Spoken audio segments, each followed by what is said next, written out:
Hi Year 3-4.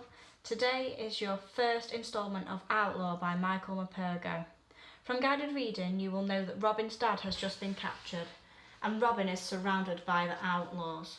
Let's read on to find out what happens next. Chapter 3. Outlaw. The warning words of the village priest rang loud in Robin's head. With a wolf you walk away slowly and he'll leave you alone. With a bear you look him in the eye and stay still. But pray you never ever see an outlaw. If you do, then run for your life. Outlaws are child eaters. Outlaws are bloodsuckers. There was nowhere to run to. And no time either. Robin was soon surrounded by half a dozen outlaws who were plucking at his sleeve and grinning up at him. There was a wildness in their eyes that alarmed him at first, but then he saw that their eyes were smiling. These were no cutthroats. These were no child eaters. They were reaching up and touching his hair, his ears, but their touches were gentle, inquisitive. Marion was there beside him. One or two of them were babbling incoherently. "What are they saying?" Robin asked. "They're just happy that you're with us. Can't you tell?" "Can't they speak?" "Of course they can, but not like you or me. The sheriff caught them. He had their tongues cut out for the sport of it." The hunchback who had first spoken to them was limping towards him. "I'm Will Scarlet," he said, holding out his hand. "You're welcome, Robin. Let's get you home." So Robin was led away into the forest by his escort of outlaws. They went at a run, but silently. Not a twig creaked, not a leaf rustled. All around him the forest flittered with darting shadows. They were coming too, all of them. He looked everywhere for Marion, but he could not see her. All day it seemed they travelled on, down deer tracks he never knew, and deeper into the forest than he had ever been in his life. It was evening before they came to a cliff face that rose sheer out of the forest. It didn't stop them. They plunged suddenly into the darkness of what seemed to be a vast cave. Then they were running along a tunnel towards a pinprick of light at the other end, out across a clearing, down a ravine and into the thick forest again. When at long last they stopped, they stood still, breathing hard and listening. Before Robin knew it, clamouring children were running towards him out of the trees. Many of those had Marion's white hair and pink eyes, and one hobbled along behind the others on a crutch, his leg twisted inwards. There were lepers too. Robin saw faces and fingers eaten away by the disease. He shied away, trying to fend them off, and was so relieved to see Marion coming towards him. She took his hand and made off with him, shooing the children back. They ate wild pig that night, all of them sitting in the shadows of the great crackling fire, but Robin had no stomach for it. It was not that he felt their eyes watching him all the time, though that was part of it. "You don't speak, you don't eat," said Will Scarlet. "What is the matter?" "They'll hang him, won't they? My father, they'll hang him. You were there, weren't you? You saw it. She said you did. Why didn't you help?" "How?" said Will Scarlet. "With what? Would you have us fight with our bare hands against armed soldiers? You held your dagger and ran. If you hadn't, you'd be in Nottingham tonight, and tomorrow morning they'd be stretching your neck alongside your father. How would that help? Tell me that. Your father's a good man, Robin, known everywhere in the forest for his kindness, and he's a wise man too. He told you to run, didn't he? He knows what we know, that to survive is everything. We have to survive. Until good King Richard comes back from his crusade and brings us justice, we have to survive." "So we wait, do we?" Robin protested. "We just wait until the king decides to come back. Meanwhile, the Guy of Gisborne starves my mother to death and the Sheriff of Nottingham hangs my father. You wait if you like, but I will not." He hurled his meat into the fire. "I will eat nothing until either my father is safe here in the forest or I am dead." Will Scarlet reached forward and gripped Robin by the wrist. "Do you think you're the only one to suffer at this butcher's hands? Look around you, Robin. A motley bunch of misfits, aren't we? There's every mutation you could imagine here. There's me, a hunchback. There's half a dozen more the same. There's white-haired albinos, call them what you will, like Mariam. There's simple folk who talk to the moon, in puddles. There's leopards, there's one-legged beggars, blind, deaf, dumb. We're all here, all misfits, all outlaws.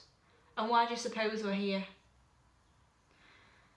Until the sheriff came, most of us lived in Nottingham, as others live. Oh yeah, they'd laugh at us, curse us, throw stones at us, but when you're like we are, you have to put up with that. Water off a duck's back. But the new sheriff wanted us out. Human vermin, he called us. The work of the devil. And there were plenty of greedy priors and grasping abscessors to tell them he was right, if he paid them enough. To all of them, we were rats to be driven out, and he did it all legally too. After all, it's the sheriff that makes the laws, isn't it? He's the king's man in Nottingham. His word is the king's word and must be obeyed. First, we weren't allowed to hold property in Nottingham. I was a tailor, and a good one. They closed me down. Then we weren't allowed to sleep within the city walls. We could work by day, but every night they drove us out of the city and closed the gates. If you were caught inside after nightfall, you had your tongue pulled out. Winter nights were cold in the forest. A few risked it and hid in Nottingham. They lost their tongues for their pains. But he hadn't finished with us. Oh no. He passed another law. All outlaws, he had a name for us now, were not to be allowed back in the city at all.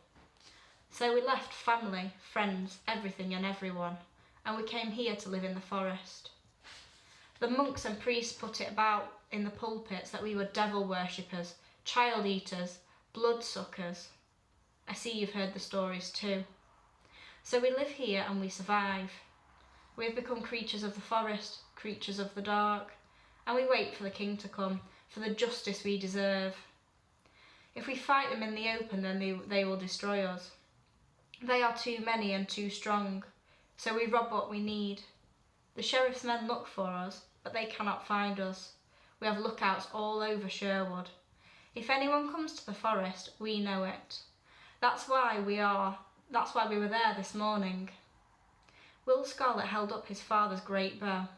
Here, your father dropped this. I found it. It's yours now, Robin. Robin took his father's bow and held it in both hands. When he spoke so softly through his tears that they had to strain to listen. I cannot sit here with you, warm by the fire, and think of my father alone and cold in his dungeon. My father cannot wait for the king's justice. He lifted his head. I will not hide away like a rabbit all my life, bolting for my hole at the first sign of the sheriff's men. He saw the hurt come into Will Scarlet's eyes, and at once wished he had not spoken so harshly. I did not mean it like that. He went on. You must do what you must do, and I must try to save father. All I some arrows and set me on the road to Nottingham. I will do the rest myself. Scarlet stood up and took Robin by the shoulders. Any man would be proud to have a son like you, he said, and gave him his dagger. Here, have this, and you can have all the arrows you would want. Marian will take you to the road. God go with you, Robin. Marian led the way up the ravine, across the clearing, through the black of the cave and out into the forest beyond. She was light on her feet and fast. So Robin would have lost sight of her entirely, were it not for the white hair moving through the trees ahead like the moon dancing on water. Robin was beginning to wonder how much further they would have to go, when he saw her stop suddenly and crouch down in the undergrowth beside her. Cross the stream ahead, follow the track, Marian whispered. You'll be in Nottingham by dawn. Robin made to go, but she held him back. Whatever happens, she said, You will come back to the forest, won't you? Robin looked her deep in the eyes, and he could scarcely bring himself to look away in them. She believed in him utterly. I'll come back, he said, and when I do, I'll bring father with me. And he left her there without another word and ran off into the night. They were brave words, but Robin felt far from brave. The thought of what he had to do now was daunting. He knew Nottingham. He had lived there as a little boy, and been there often enough since. Market with his father, he had often gazed up at the great walls of the castle and seen the barred windows of the dungeon on the moat, white fingers gripping at the bars. He had seen the cages in the marketplace, where the prisoners were brought to be mocked and abused all morning long before they hanged them at noon. The sheriff's men would be everywhere, lolling on street corners, roaming the street in gangs, filling the taverns. There were hundreds of them, and they would be armed to the teeth. Even now, as Robin came out of Sherwood into the light of morning, and saw the walls of the city rising from the mist in the distance, he had no notion of how he would set about finding his father, still less than how he would spirit him away out of Nottingham. Okay, we're going to leave it there for today. Tune in tomorrow to find out what happens next. Bye!